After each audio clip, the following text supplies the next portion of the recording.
बघा पुढचा एक प्रश्न आहे. Find the inverse of each of the following matrices if they exist. हा प्रश्न आपण मागच्या वेळेस बघितला होता, ज्यावेळेस आपण एलिमेंटरी ट्रान्सफॉर्मेशन इनवर्स काढले होते. आता प्रश्न तसाच आहे, फक्त आता आपण मेथड बदलणार आहे. त्या प्रश्नांमध्ये आपण एलिमेंटरी ट्रान्सफॉर्मेशन इनवर्स काढला होता, आता आपण ऍडजॉइंट काढूया. त्याच्यात काहीच मेन्शन नाही केलं की तुम्ही कुठली मेथड वापरा, फक्त इनवर्स काढा इफ दे एक्झिस्ट, म्हणजे जर येत असेल तर. मग आपण आता adjoint inverse काढूया. So let A equal to this matrix. आपला मॅट्रिक्स आहे 2 minus 3 3 2 2 3 3 minus 2 2. याचा डिटर्मिनंट काढून घेऊयात. So determinant of A 2 minus 3 3 2 2 3 3 minus 2 2. याचा एक्सपान्शन करूयात. याचा एक्सपान्शन काय येईल बघा. 2 into 4 minus minus plus 6 plus 3 into 4 minus 9 plus 3 into minus 4 minus 6. म्हणजे हे झालं 2 into 10 plus 3 into minus 5 plus 3 into minus 10. हे किती होतील 20. हे होईल वजा 15 आणि हे किती झाले वजा 30 झाले. म्हणजे हे झाले 20 आणि हे वजा 45 झाले, म्हणजे हे -25 झालं. मग therefore determinant of A is not equal to 0, therefore A inverse exist. आता आपण काढूयात, कोफॅक्टर काढूयात. सो A11 म्हणजे काय बघा बरं. तर -1 raised to 1 plus 1 M11. So -1 raised to 2. M11 म्हणजे काय येईल, फर्स्ट रो फर्स्ट कॉलम गेला, म्हणजे शिल्लक राहिलं 2 3 -2 आणि 2. सो हे साइन झालं प्लस. एक्सपान्शन किती झालं बघा. 4 - प्लस 6 म्हणजे हे झालं 10.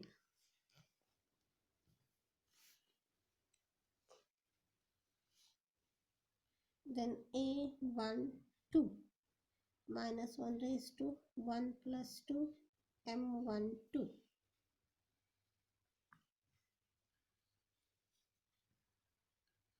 So -1 raised to 3 M12 किती होईल बघा. फर्स्ट रो सेकंड कॉलम गेला, म्हणजे शिल्लक राहिलं 2 3 3 2. याचं साइन झालं मायनस. 4 - 9 म्हणजे हे झालं मायनस ऑफ -5 म्हणजे 5. A13 -1 raised to 1 plus 3 M13. So -1 raised to 4 13 म्हणजे किती होईल बघा. M13 म्हणजे हे केलं, शिल्लक राहिलं 2 2 3 -2. याचं साइन झालं प्लस. -4 -6 म्हणजे हे झाले -10. पुढं A21. So -1 raised to 2 plus 1 M21. -1 raised to 3. Second row first column गेला, मग सेकंड रो फर्स्ट कॉलम गेला, कोण राहिलं -3 3 -2 आणि 2. याचं साइन झालं मायनस. -6 प्लस 6 होणार, म्हणजे हे झालं totally 0. A22. So -1 raised to 2 plus 2 M22. -1 raised to 4 M22. कोण गेला बघा. सेकंड रो सेकंड कॉलम गेला, म्हणजे 2 3 3 2 राहिलं. याचं साइन झालं प्लस. 4 - 9 म्हणजे हे झाले -5. A23. आता ह्याचं किती साइन होईल बघा. मायनस, कारण ॲडिशन 5 झाली आहे. M23. सो मायनस ऑफ 2 3 किती झालं बघा. Second row third column.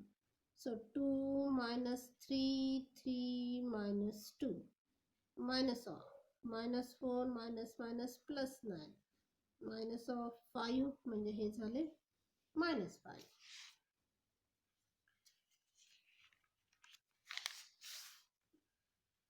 पुढे A31 याचं चिन्ह झालं प्लस M31 म्हणजे थर्ड रो फर्स्ट कॉलम -3 3 2 आणि 3 -9 -6 -15 झाले. A32 साइन झालं minus M32 minus of third row second column गेला 2 3 2 3 मायनस ऑफ 0 6 -6 झाले हे टोटली 0 झालं. A33 प्लस M33 किती होईल बघा. थर्ड रो थर्ड कॉलम गेला 2 -3 2 2 4 -+6 म्हणजे हे झालं 10. मग आता आपल्याला ॲडजॉइंट काढायचं आहे. सो ॲडजॉइंट ऑफ A किती येईल बघा. तुमचे कोफॅक्टर किती आले. पहिले 3 आले 10 5 -10 म्हणजे तुमचा पहिला कॉलम झाला 10 5 -10. दुसरे झाले 0 -5 -5 म्हणजे इथं आलं 0 -5 -5 आणि तिसरे झाले -15 0 आणि 10 म्हणजे तिसरा कॉलम झाला -15 0 आणि 10. हा तुमचा ॲडजॉइंट झाला. आता इनव्हर्स काढायचा आहे. मग इनव्हर्स कसा काढणार आपण. तर A inverse equal to 1 upon determinant of A into adjoint of A. So 1 upon determinant तुमचा किती आला होता बघा -25 आला. म्हणजे इथं आलं -1 upon 25 आणि तुमचा हा जो ॲडजॉइंट आलाय हा ॲडजॉइंट आहे तसा लिहायचा आहे. म्हणजे हे झालं 10 5 -10 0 -5 -5 -15 0 आणि 10 हा तुमचा इनव्हर्स झाला. पुढचा पॉइंट आहे ॲप्लिकेशन ऑफ मॅट्रायसेस. मग ॲप्लिकेशन ऑफ मॅट्रायसेस मध्ये आपल्याला आता काय बघायचं आहे. तर आपण जे इनव्हर्स फाइंड केले ॲडजॉइंटनी किंवा तुम्ही एलिमेंटरी ट्रान्सफॉर्मेशननी या इनव्हर्सचा उपयोग करून किंवा मॅट्रायसेसचा उपयोग करून आपल्याला सायमल्टेनियस इक्वेशन सोडवायचे. जसं आपण डिटर्मिनंट मध्ये केलं होतं. डिटर्मिनंटचा उपयोग करून आपण सायमल्टेनियस इक्वेशन सोडवली होती बघा क्रॅमर्स रूलनी. म्हणजे XYZ च्या किमती काढल्या होत्या. मग ते आपण डिटर्मिनंटनी केलं होतं. सेम तोच प्रकार आता आपल्याला मॅट्रायसेसनी करायचा. मॅट्रायसेसचा उपयोग करून आपल्याला सायमल्टेनियस इक्वेशन सोडवायचे. म्हणून आपण त्याला काय म्हटलं की ते ॲप्लिकेशन आहे मॅट्रिक्सचा. उपयोग झालाय आपल्याला त्याचा मॅट्रिक्सचा कशामध्ये तर ती इक्वेशन सोडवण्यामध्ये. मग आपण काय करणार आहे तर ती इक्वेशन सोडवून XYZ च्या किमती काढणार आहे. आता त्याच्यासाठी पुन्हा आपल्याला दोन वेगळ्या मेथड बघायच्या. तर आपण बघूया आधी की ॲप्लिकेशन नक्की काय आहे. Consider A1x + B1y = C1 A2x + B2y = C2. हे आपल्याकडे दोन सायमल्टेनियस इक्वेशन्स आहेत बघा. आता याच्यामध्ये काय झालंय तर A1 B1 C1 आणि A2 B2 C2 हे कॉन्स्टंट असणार आहेत. ते कॉन्स्टंट नंबर्स आहेत आपले. म्हणजे रियल नंबर्स आहेत काहीतरी 2 3 4 - 5 असलं काहीतरी असेल. आणि यातले व्हेरिएबल कोण आहेत तर x आणि y. म्हणजे हे आपल्याकडे दोन सायमल्टेनियस इक्वेशन्स आहेत in two variables. Two simultaneous equation in two variable. दोन सायमल्टेनियस इक्वेशन आहेत आणि व्हेरिएबल्स किती आहेत तर दोनच आहेत x आणि y. Then these equations can be written as. ही दिलेली इक्वेशन्स आहेत. ही इक्वेशन आपल्याला अशी लिहिता येतात. तर हीच इक्वेशन मी लिहिली कशी बघा बरं. तर हा जो पहिल्या इक्वेशनचा हा जो LHS आहे तो इथं लिहिलाय मी. दुसऱ्या इक्वेशनचा LHS आहे तो इथं लिहिलाय मी. पुन्हा पहिल्या इक्वेशनचा RHS इथं लिहिला, दुसऱ्या इक्वेशनचा RHS इथं लिहिला आणि त्याला मॅट्रिक्सचं रूप दिलं बघा. म्हणजे हा माझा बघा बरं, हा एक अख्खा नंबर आहे, हा एक अख्खा नंबर आहे. जर हा मॅट्रिक्स असेल तर हा 2 रोचा मॅट्रिक्स आहे, त्याला कॉलम झाला एकच, बरोबर. म्हणजे हा 2x1 चा मॅट्रिक्स आहे, हा पण 2x1 चा मॅट्रिक्स आहे. मग जर हे दोन्ही मॅट्रिक्स असे 2x1 असतील, 2x1 असतील, बघा बरं, बाय इक्वॅलिटी ऑफ मॅट्रायसेस पहिला नंबर सेम असेल, दुसरा नंबर सेम असेल, बघा बरं, दिस इक्वल टू दिस आलं का पहिलं इक्वेशन आपलं, दिस इक्वल टू दिस आलं का दुसरं इक्वेशन. म्हणजे दिलेली इक्वेशन आपण काय केलं तर मॅट्रिक्स फॉर्म मध्ये लिहिली, मॅट्रिक्सचा उपयोग करून लिहिली. आता पुन्हा हा जो LHS होता आपला एक मॅट्रिक्स होता, तो मॅट्रिक्स पुन्हा खाली बघा मी 2 मॅट्रायसेस मध्ये कन्वर्ट केला, 2 मॅट्रायसेसच्या मल्टिप्लिकेशन मध्ये कन्वर्ट केला. आता तो कसा केला बघा बरं, तर इथं A1 होतं आणि B1 होतं, ते पहिल्या रोला लिहिलं. इथं A2 होतं, B2 होतं, ते दुसऱ्या रोला लिहिलं. म्हणजे पहिल्या रोचे XY चे कोएफिशियंट पहिल्या रो मध्ये, दुसऱ्या रोचे XY चे कोएफिशियंट दुसऱ्या रो मध्ये. तर इथं काय केलं मी, कॉलम मॅट्रिक्स तयार केलाय. कुठलाचा, तर व्हेरिएबल X आणि Y चा. मग हा झाला कॉलम मॅट्रिक्स. आता हे बघा, हे 4 नंबर दिसतात, हा 2x2 चा मॅट्रिक्स आहे तुमचा आणि हा 2x1 चा मॅट्रिक्स आहे, बरोबर आहे ना. मग यांचा गुणाकार केला तर किती होईल बघा बरं जरा, यानी याला गुणणार, काय होईल, A1X प्लस B1Y आला का हा नंबर आपला. पुन्हा याने याला गुणलं तर काय येईल, A2X प्लस B2Y म्हणजे हा नंबर आला. म्हणजे हा एक नंबर आपण हा असा लिहिला. म्हणजे हा वरचा मॅट्रिक्स आपण 2 मॅट्रायसेसच्या मल्टिप्लिकेशन मध्ये लिहिला. म्हणजेच थोडक्यात आपण काय केलं तर ही जी इक्वेशन्स आहेत दोन, ही 2 इक्वेशन आपण अशी लिहिली मॅट्रायसेस मध्ये. पहिल्या मॅट्रिक्स मध्ये काय आहे तर हे जे XY चे कोएफिशियंट आहेत A1 B1 A2 B2 ते आले. दुसरा मॅट्रिक्स कोण आहे तर तुमचे व्हेरिएबल जे आहेत त्या व्हेरिएबलचा मॅट्रिक्स आहे मला. आणि तिसरा मॅट्रिक्स कुठला आहे तर हे जे RHS ला कॉन्स्टंट होते, कॉन्स्टंट नेहमी RHS ला ठेवायचे, नसतील तर ते आपल्याला RHS ला आणावे लागतात आणि मग RHS ला कन्वर्ट करून हे मॅट्रिक्सचा कॉन्स्टंट लिहिले. Now we denote A is this matrix A1 B1 A2 B2. हा जो पहिला मॅट्रिक्स मिळाला याला आपण म्हटलं A आहे. हा जो XY चा कॉलम मॅट्रिक्स आहे याला म्हटलं कॅपिटल X. आणि हा जो कॉन्स्टंट C1 C2 चा मॅट्रिक्स आहे त्याला म्हटलं B. हा झाला A, हा झाला X आणि हा झाला B. झालं. Then the above equation can be written as. तर हे जे इक्वेशन आलं हे इक्वेशन आपल्याला असं लिहिता येईल, याला आपण A म्हटलं, याला आपण X म्हटलं, इक्वल टू याला म्हटलं B. म्हणजे हे इक्वेशन आपण कसं लिहिलं तर AX इक्वल टू B असं लिहिलं. Where this A is matrix of coefficients of variables.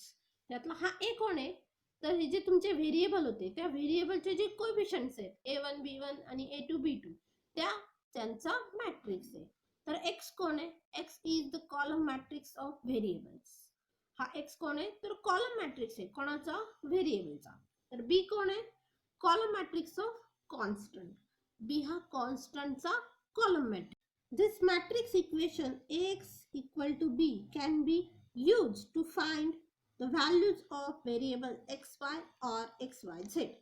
हे जे इक्वेशन आहे आपल्याला, हे equation Ax equal to B जे मिळालं ह्याला आपण मॅट्रिक्स इक्वेशन म्हणतो, कारण त्याच्यामध्ये सगळे मॅट्रिक्स आहेत आणि ते इक्वेशनच्या रूपात आहे म्हणून त्याला आपण म्हटलं मॅट्रिक्स इक्वेशन.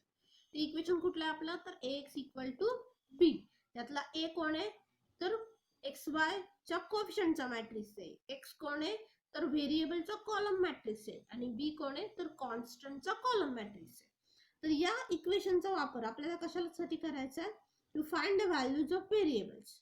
या XY च्या व्हॅल्यूज फाइंड करण्यासाठी. आता कधी कधी नुसतं फक्त XY असेल तर कधी कधी आपल्याकडे XY आणि Z सुद्धा असेल, तर त्या सगळ्या व्हेरिएबलच्या व्हॅल्यूज फाइंड करण्यासाठी हे मॅट्रिक्स इक्वेशन आपल्याला लागणार. There are two methods for this application which are namely. मग आता आपल्याकडे दोन मेथड्स आहेत, हे XY च्या व्हॅल्यू फाइंड करायची किंवा लिनियर सायमल्टेनियस इक्वेशन फाइंड करायची. पहिलं आहे मेथड ऑफ इन्व्हर्शन आणि दुसरं आहे मेथड ऑफ रिडक्शन. आता नावातच आहे मेथड ऑफ इन्व्हर्शन. इन्व्हर्शन म्हणजे याच्यात कुठेतरी इन्व्हर्स असणार आहे, बरोबर ना. आणि दुसरी आहे मेथड ऑफ रिडक्शन. मग त्यातली आता आपण पहिली बघूयात मेथड ऑफ इन्व्हर्शन. मग आता आपण एक्स वाय आणि झेड तीन व्हेरिएबल, कारण परीक्षेला आपल्याला गणित जे असणार आहे हे तीन व्हेरिएबलचं असणार आहे. दोन व्हेरिएबलची सोपी गणित आपल्याला परीक्षेला असत नाहीत, म्हणजे इथून मागे तरी नव्हती, कदाचित इथून पुढे सुद्धा नसतील, कारण ती गणित सोपी असतात.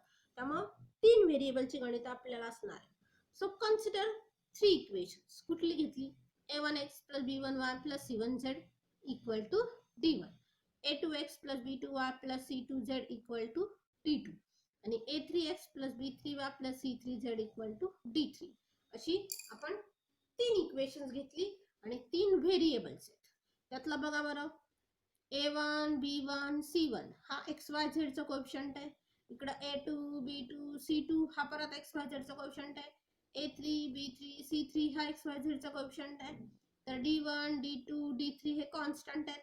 असा खाली विचार करा, x चा कोएफिशिएंट काय आहे? a1 a2 a3. y चा कोएफिशिएंट काय आहे? b1 b2 b3. z चा कोएफिशिएंट आहे c1 c2 आणि c3. So these equations can be written in matrix equation form, ax equal to b. ही तिन्ही इक्वेशन आपल्याला या मॅट्रिक्स इक्वेशन मध्ये लिहिता येतात, ax equal to b मध्ये. आपल्याला माहिती आहे a म्हणजे कोण असतो? तर एक्स वाय झेड चा कोएफिशिएंटचा मॅट्रिक्स असतो. मग बघा, पहिलं इक्वेशन आहे a1x plus b1y plus c1z equal to d1. त्यातले एक्स वाय झेड चे कोएफिशिएंट काय? a1 b1 c1. त्याने आपला a चा पहिला रो तयार केला. दुसरा इक्वेशन आहे a2x plus b2y plus c2z equal to d2. त्यातले एक्स वाय झेड चे कोएफिशिएंट आहेत a2 b2 c2. त्याने आपला दुसरा रो तयार केला. आणि a3 b3 c3 जे एक्स वाय झेड चे 3 नंबरच्या इक्वेशनचे कोएफिशिएंट्स आहेत, त्यांनी तिसरा रो तयार केला. मला हा कोण झाला? तर तुमचा कोएफिशिएंटचा मॅट्रिक्स झाला. नंतर एक्स वाय आणि झेड आला. आता हा आपला व्हेरिएबलचा कॉलम मॅट्रिक्स आला. मग अशी आपण 2x2 चं लिहिलं होतं, त्यामुळे इथं दोनच व्हेरिएबल होते, इथं चारच एलिमेंट होते. आता मात्र 9 एलिमेंट झाले इथं. आणि इकडं इक्वल टू काय आलं? तर एक कॉलम मॅट्रिक्स आला कॉन्स्टंटचा, आला d1 d2 आणि d3.